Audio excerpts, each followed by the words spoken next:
Amém, meus irmãos? Nós vamos tentar fazer uma recapitulação da aula passada, tá? Eu estou colocando aqui a aula 2, tá? O que a gente viu na aula passada? Nós vimos que, nós lemos o texto de Mateus 16, de 13 ao 17, né? Quando a palavra vai dizer assim, que Pedro disse para Jesus: Tu és o Cristo, o Filho do Deus vivo. Então a gente viu que ele disse: Tu és o Cristo, Cristo ungido. Ou outra palavrinha que muito usado para Jesus é o Messias, aquele que havia de vir. A gente viu que Jesus Cristo, Cristo não é o sobrenome, mas Cristo ele quer dizer esse ungido, aquele que havia de vir. E a gente viu também que ele falou que tu és o Filho de Deus. Aí a gente leu João 3,16 que vai dizer: tu és o Filho unigênito, o Filho único de Deus. Deus tem um único Filho. Aí nós aprendemos o seguinte, que nós não somos ou não éramos filhos, nós somos criaturas de Deus. Aí nós somos lá para Gênesis, quando Deus criou o homem. Deus criou o homem e a mulher e ele colocou no jardim do Éden.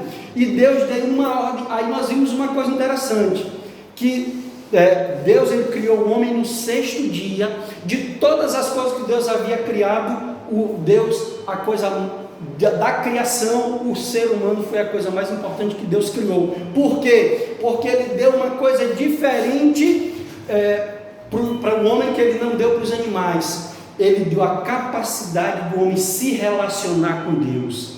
E uma coisa que nós temos diferente dos animais: os animais, nós temos alma. Deus soprou nas narinas do homem e esse homem passou a ser alma vivente. Então, o que nós frisamos na aula passada? A principal característica que Deus deu para o homem: a capacidade de se relacionar com Deus.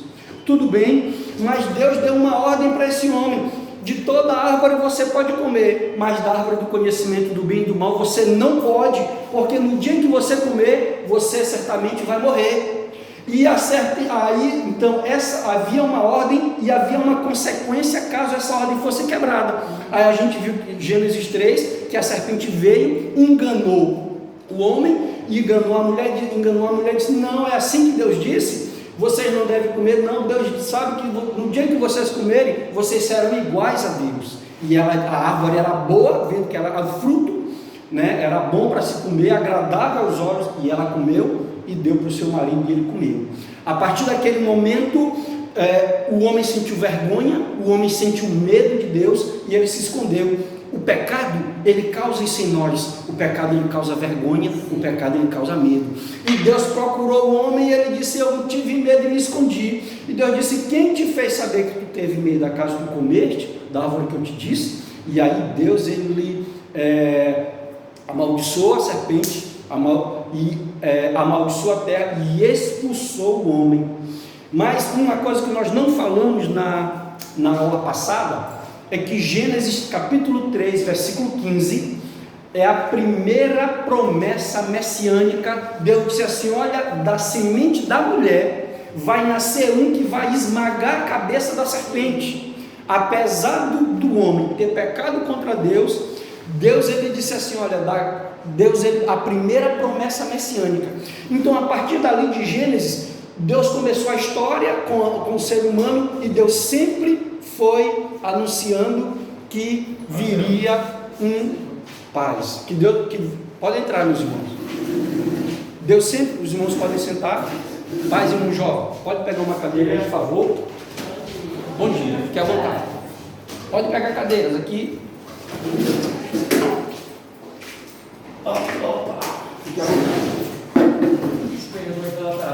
Tranquilamente. Nós estamos, irmãos, para os irmãos que chegaram agora, o que nós estamos fazendo?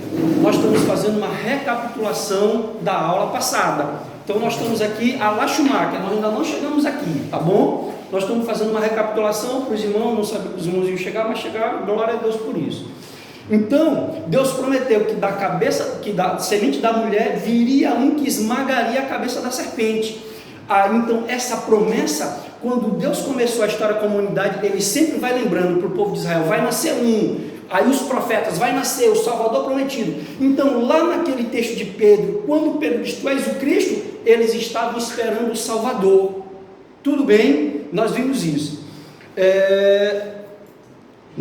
Eles estavam esperando o Salvador prometido, beleza?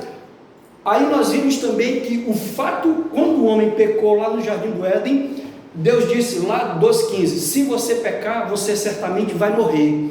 E aí nós vimos, Deus expulsou o homem. Quando eu era criança eu escutava essa história, Deus expulsou o homem do paraíso. Nós somos expulsos do paraíso, nós somos expulsos da presença de Deus. Por quê? Porque Deus, ele não coabita com o pecado.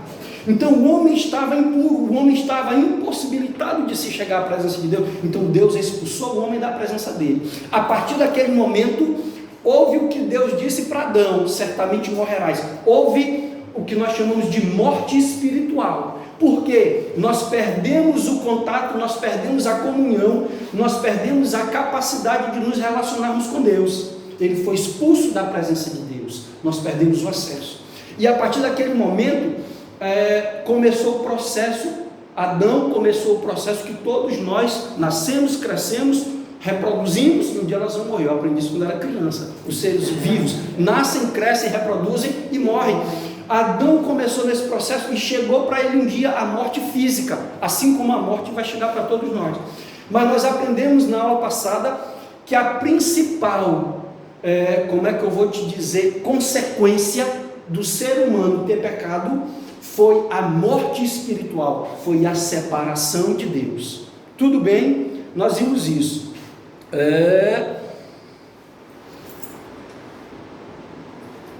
Aí nós vimos Romanos 5,12, nós ainda estamos na revisão da aula passada, que ele vai dizer o quê? Assim como por um só homem, ele está se falando de Adão, entrou o pecado no mundo e pelo pecado a morte, assim a morte passou a todos os homens, porque todos pecaram. Aí nós vimos Romanos 3,23, porque todos pecaram e separados estão da glória de Deus. E nós vimos Romanos 6,23, porque o salário do pecado é a morte, mas o dom gratuito de Deus. Ou seja, aquilo que o homem... O que é que eu quero, mesmo aqui nessa revisão, só para os irmãos que chegaram agora, eu estou indo rápido porque eu só estou revisando. A outra coisa importante que a gente aprendeu, o pecado ele entrou através de Adão, mas a palavra está dizendo que assim como por um só homem entrou o pecado, e pelo pecado a morte passou a todos os homens. E a gente enfatizou desde Adão até a criancinha que acabou de nascer agora, ela já nasceu debaixo do pecado, já nasceu com essa natureza pecaminosa, já nasceu separado da presença de Deus. Tudo bem? Aí nós vimos Romanos 5, o salário do pecado é a morte, nós morremos, e nós vimos Romanos 5,8, que ele vai dizer, Deus prova o seu próprio amor para conosco, pelo fato de ter Cristo morrido por nós, sendo nós ainda pecadores. Agora nós vamos entrar aqui na aula 2, tá bom? Romanos 5,8. Então, irmãos, para que a gente continue, o que é que a gente está vendo? O que é que a gente está estudando? Eu estou tentando resumir em 2 aulas. Vamos ver se a gente consegue concluir isso hoje. São muitos versículos bíblicos, mas a gente vai tentar entender por que eu preciso aceitar Jesus na minha vida como Senhor e Salvador. Por que eu tenho que aceitar Jesus? Às vezes a gente vem para a igreja, a gente ouve a palavra, a gente aceita Jesus, mas a gente não tem a compreensão real. Então nós estudamos esse primeiro momento, dessa separação desse pecado, né, de Adão, e que teve consequências para toda a humanidade, e o reflexo disso na nossa vida. Então o porquê que nós precisamos aceitar Jesus. Então no final dessa aula, né, a gente espera conseguir entender isso, porque que a gente precisa aceitar Jesus. Então, meus irmãos, essa era a condição do homem. O homem, ele estava nessa condição diante de Deus de pecado, de separação.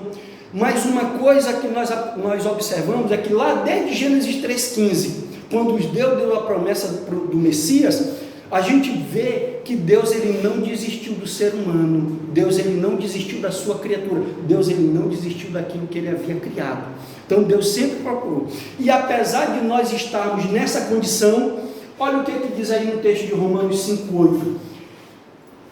Vai dizer aí que Deus prova o seu próprio amor para conosco pelo fato de ter Cristo morrido por nós, sendo nós ainda pecadores. Romanos 5,8 ele vai nos dizer isso. mas Deus prova o seu próprio amor.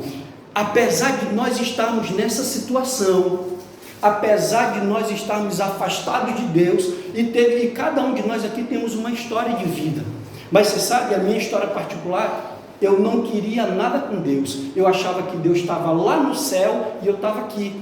Às vezes eu era na igreja, eu ficava com medo, achando que Deus estava ali naquele lugar, mas quando eu achava que quando eu saísse dali, Deus não estava mais ali, e aí eu podia fazer o que eu quisesse. E aí, cada um de nós, como eu estou dizendo, a nossa situação diante de Deus, Paulo vai dizer que nós vivíamos conforme o nosso pensamento, conforme a vontade da nossa carne, e éramos por natureza filhos da ira. Nós não queríamos nada com Deus, mas a palavra vai dizer uma coisa: Deus prova. Você sabe o que eu aprendi isso? Uma vez eu escutei uma coisa sobre amor. Amor não é sentimento. Amor não é aquele sentimento que você olha para tua esposa, para tua mãe, quando está tudo bem, e diz assim: meu amor, eu te amo. Isso não é amor. E eu fiquei assustado quando eu ouvi isso, mas hoje eu entendo. Amor é sacrifício. E Deus, Ele não somente disse que nos ama, mas Deus, Ele provou.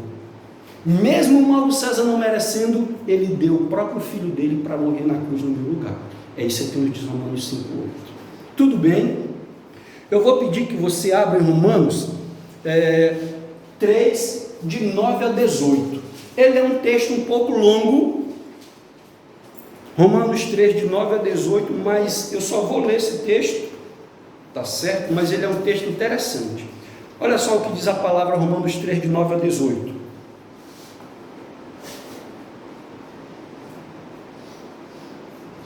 Porque somos nós mais excelentes de maneira nenhuma, pois já antes demonstramos que tanto judeus como gregos, todos estão debaixo do pecado, como está escrito: não há um justo, não há nenhum sequer, não há ninguém que entenda, não há ninguém que busque a Deus, todos se extraviaram e juntamente se fizeram inúteis, não há quem faça o bem, não há nenhum sequer. A sua garganta é sepulcro aberto, com as suas línguas tratam enganosamente, peçonhas de áspide está debaixo dos seus lábios, cuja boca está cheia de maldição e amargura, os seus pés são ligeiros para derramar sangue, em seus caminhos há destruição e miséria, e não conhecem o caminho da paz, não há temor de Deus diante dos seus olhos. Tudo bem? Paulo, ele está narrando aí, você sabe o que, meus irmãos? A situação da humanidade.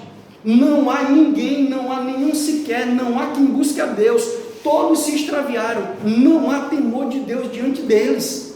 Essa era a nossa situação diante de Deus. Tá, beleza? Aí nós vamos aqui para João capítulo 1, versículo 1 a versículo 3.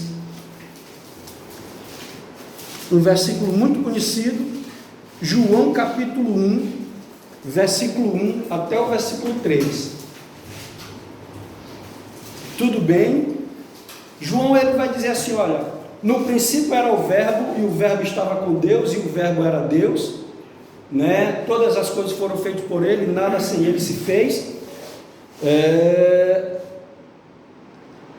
E o versículo 14, esqueci de colocar aqui para você, 3, e o versículo 14, ele vai dizer assim: olha, e o verbo se fez carne e habitou entre nós. Uma coisa que nós vimos, Mauro, por que você está lendo esse texto para a gente?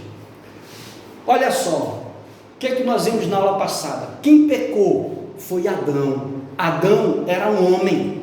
Quem poderia restaurar a comunhão com Deus? Apenas um homem. Nós vimos o seguinte: Deus não poderia destruir tudo a humanidade, acabar com o diabo e refazer tudo de novo? Poderia, mas se Deus fizesse isso, ele estaria sendo o quê? Injusto. Tudo bem? Aí o que é que Deus fez? Deus olhou para a humanidade, aquele texto que nós lemos de Romanos 3, e ele viu que não havia ninguém. Então o que é que Deus fez? Aí nós vimos aqui para João 3, de 1 a 3, versículo 14. A palavra vai dizer que Jesus, o verbo de Deus, que criou todas as coisas, ele estava no princípio com Deus. Aí ele vem para o versículo 14: e o verbo se fez carne e habitou entre nós. Nós vamos ver isso também daqui a pouco em Filipenses 3, nós já vamos ver com mais calma. Ou seja, Jesus, que era o próprio Deus, ele se fez carne, tá? Ele é o que nós chamamos de encarnação. Quando eu escutei essa palavra encarnação, eu achei ela meio estranha, porque ela se parece com uma palavrinha reencarnação. Reencarnação nós não cremos, mas nós cremos na doutrina da encarnação. Qual é a doutrina da encarnação, Marcelo? Jesus, que é o próprio Deus, nós vamos ver isso em Filipenses, ele se esvaziou da sua glória e ele se transformou em homem, ele encarnou, ele veio em carne e nasceu da mesma forma como todos nós nascemos. Tudo bem? É isso que eu quero te dizer com esse texto de João 3, de 1 a 14, que o verbo se fez carne.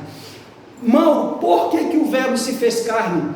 Porque não havia mais ninguém, e somente alguém puro e santo poderia restaurar o reino para Deus. Então o que Deus fez? Jesus se esvaziou da sua glória, Jesus nasceu sem pecado, e uma coisa interessante, que todos nós sabemos, Jesus ele foi concebido pelo Espírito Santo.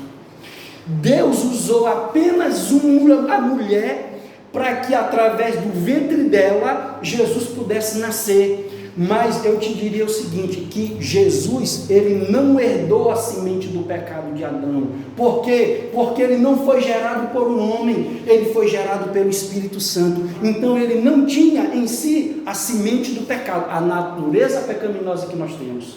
Tudo bem? Eu quero que a gente abra em Filipenses capítulo 2, versículo 5 até o versículo 8. Muito interessante esse texto.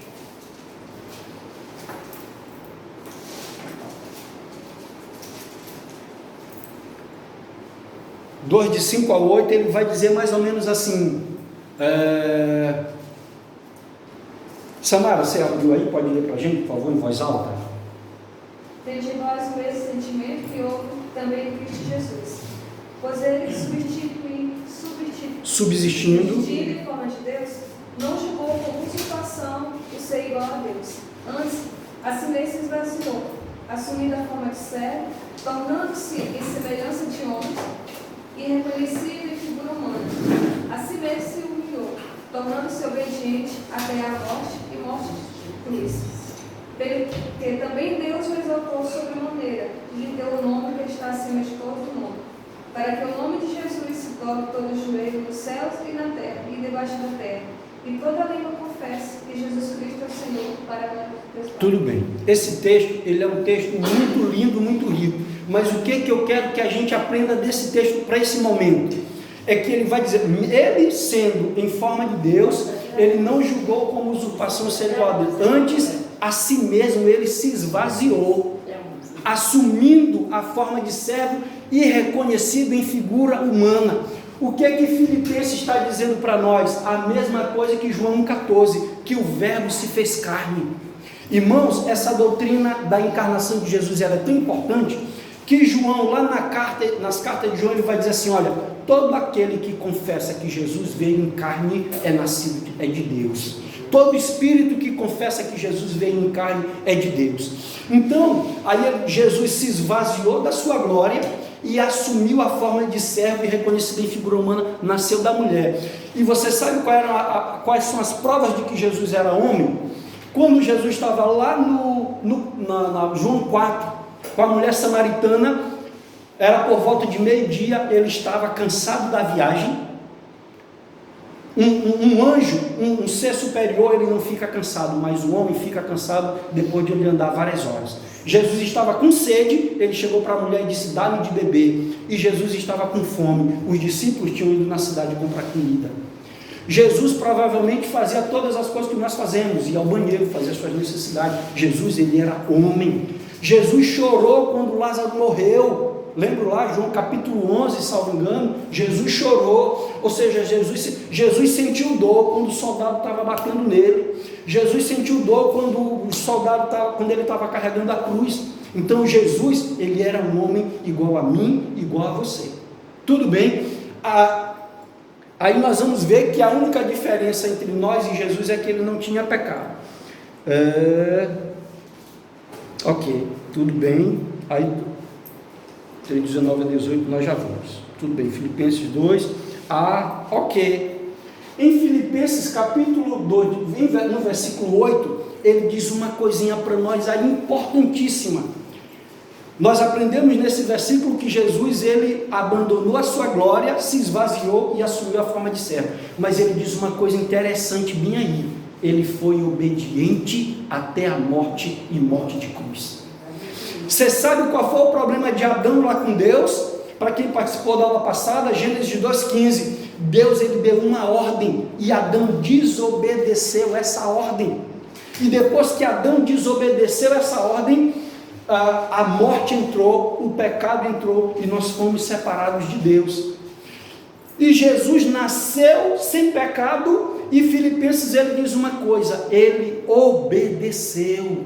Aquilo que Adão não conseguiu fazer, e ser humano nenhum conseguiu fazer, Jesus ele conseguiu fazer. Ele foi obediente, ele obedeceu a Deus em todas as coisas,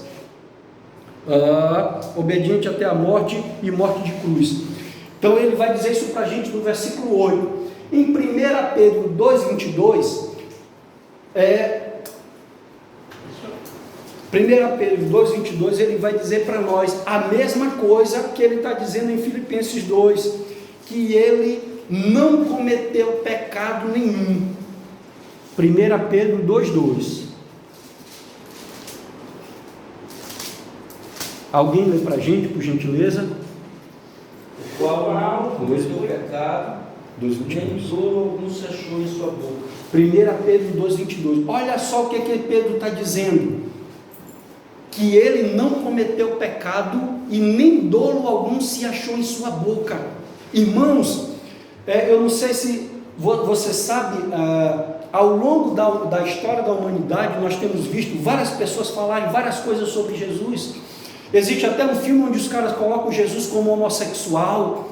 Existem pessoas que dizem que Jesus ele teve relação sexual com Maria Madalena, mas você sabe o que é que eu encontro na palavra de Deus? Me diz que Jesus ele foi obediente até a morte. Você sabe o que é que eu encontro na palavra de Deus? Que Jesus ele não cometeu pecado nenhum, irmão. E você sabe o que é que mais envergonha Satanás? Você sabe o que é que mais envergonha os nossos inimigos? É que Jesus ele era homem, igual a mim, igual a você. Jesus ele pagou aquilo que Adão não conseguiu pagar. Ele pagou o preço da obediência. E o fato dele ter sido obediente a Deus, algo que nenhum de nós conseguiu ser, ele conseguiu, como é que eu vou te dizer, estar apto diante da presença de Deus. Jesus ele foi obediente. Hebreus 4,15, vamos ver o que diz Hebreus 4,15.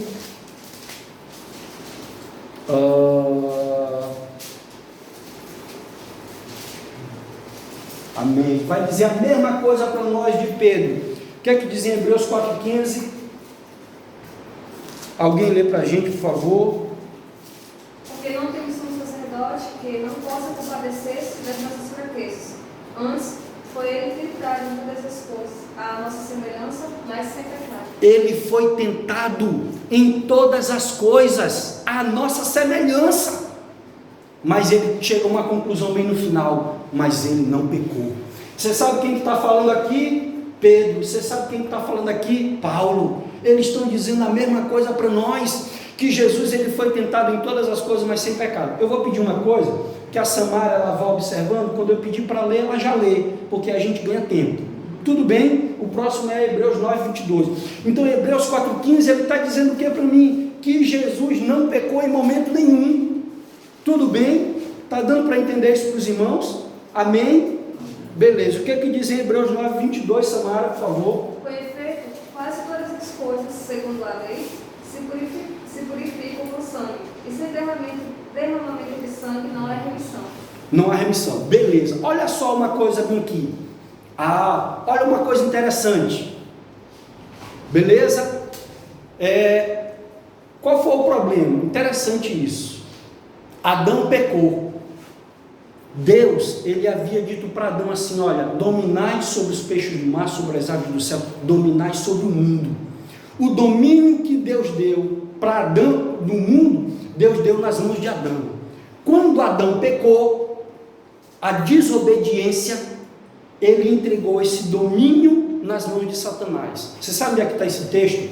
Quando Jesus, eu vou só citar, está sendo tentado, Lucas 4, lá no deserto, Jesus mostrou Satanás mostrou todos os reinos do mundo para Jesus, e ele disse: olha, eu te dou isso tudo, se prostrado tu me adorares, porque me foi entregue, e eu dou a quem eu quiser.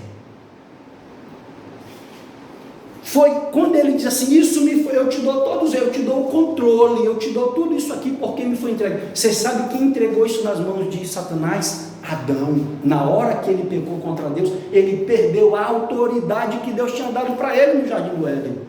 Tudo bem? Beleza. Quando Jesus obedece, Satanás não pode mais acusar Jesus. Por quê? Porque Jesus não tem pecado. Então Jesus, ele estava apto para recuperar, digamos assim, o controle do mundo para Deus, como homem. Tudo bem? Mas tinha um problema. Qual era o problema? O restante da humanidade todinha estava em pecado. Então Jesus obedeceu, beleza, tirou a autoridade de Satanás. Mas qual era o problema? Mauro César continuava no pecado. A humanidade inteira, a raça humana continuava no pecado. Tudo bem? Então eu não quero que a gente perca isso de vista. Jesus resolveu 2 problemas da humanidade. O primeiro foi a obediência. Jesus, ele obedeceu. E o segundo, nós vamos ver agora. Beleza, ele obedeceu, ok, mas todos nós estávamos. Aí Hebreus, ele vai dizer uma coisa interessante para a gente. 9:22. O que diz em Hebreus 9:22, Samara? Com efeito, quase todas as coisas, segundo a lei, se purificam no sangue, e sem derramamento de sangue não há remissão. Não há remissão.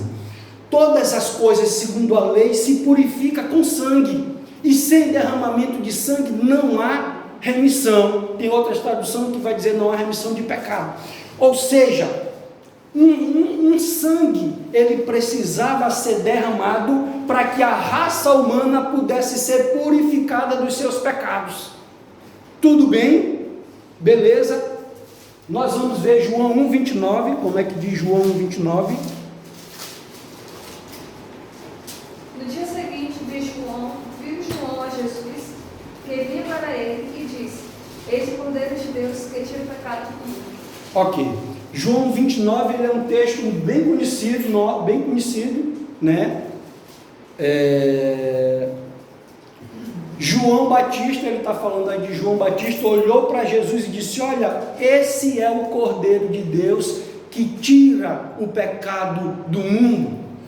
Quando Jesus nasceu, irmãos, ele nasceu com esses 2 propósitos, de obedecer a Deus e de se oferecer. E você sabe uma coisa interessante? Jesus obedeceu a Deus? Obedeceu. Satanás perdeu o reino? Perdeu o controle. Jesus poderia simplesmente ter esquecido da humanidade e dizer: rapaz, Mauro está condenado, condenação eterna, está separado eternamente de Deus. Mas aí nós vamos ver uma coisa. João 1:29 vai dizer que esse Cordeiro de Deus, ele tira o pecado do mundo. E nós vamos ver nesse João 10:18 e João 10:11. Abre aí para a gente, o que ele diz? João 10:18 primeiro. Ninguém atire de mim, pelo contrário, eu espontaneamente a dou. Tenho autoridade para entregar e também para reagir. Este mandamento recebi de meu Pai. E João 10:11. Eu sou o bom pastor dá a vida pela sua vida. Olha só. Jesus obedeceu, beleza. Ele poderia, Satanás perdeu o controle, e nós seres humanos, nós estávamos condenados. Por quê? Por causa do pecado. Nós vimos em Hebreus que diz que pela lei quase todas as coisas se purificam com sangue, e sem derramamento de sangue não há remissão de pecado. Nós vimos João 29, esse é o Cordeiro de Deus que tira o pecado do mundo. E nós vimos João 10:18 e João 10:11, Jesus, ele está dizendo a mesma coisa. Aqui no João 10:18 ele diz assim: olha, essa vida que eu tenho, eu recebi do meu Pai, eu espontaneamente a dou, ninguém a tira de mim. Jesus, ele poderia simplesmente, através da obediência, se recusar a morrer na cruz. Ele disse: não, eu não vou para a cruz, Senhor, eu já já obedeci, Satanás já foi derrotado. Aí ele diz aqui em João 10:11, o bom pastor, ele dá a vida pelas ovelhas. Você sabe, eu volto a dizer para você, Jesus resolveu o problema da obediência de Adão, beleza, Satanás perdeu a autoridade, mas a humanidade inteira estava ainda cometida pelo pecado.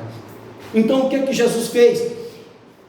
Espontaneamente eu dou a minha vida.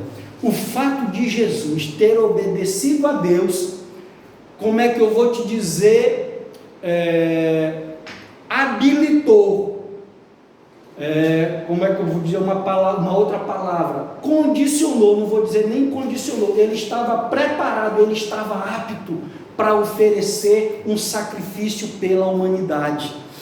Por que ele precisava oferecer o sacrifício? Porque sem derramamento de sangue não há remissão de pecado. E para Deus não era um sacrifício de qualquer pessoa que Deus aceitava, não. Tinha que ser alguém sem defeito, tinha que ser alguém sem pecado. E nós vimos desses dois textos, de Pedro e Hebreus, que Jesus em momento nenhum ele cometeu pecado. Então, e aí é que eu quero que nós percebamos que Jesus ele não tinha obrigação nenhuma de morrer por nós. Jesus ele não tinha obrigação nenhuma de morrer por mim e por você, mas ele decidiu morrer. Ele disse, olha, eu espontaneamente eu entrego a minha vida. Aí é que eu lembro do texto Romanos 5:8, Deus prova o seu próprio amor para conosco, pelo fato de ter Cristo morrido por nós, sendo nós ainda pecadores. Jesus não morreu por nós porque nós merecíamos. Jesus não morreu por nós porque nós éramos bonzinhos. Jesus morreu por nós, mesmo sendo nós ainda pecadores.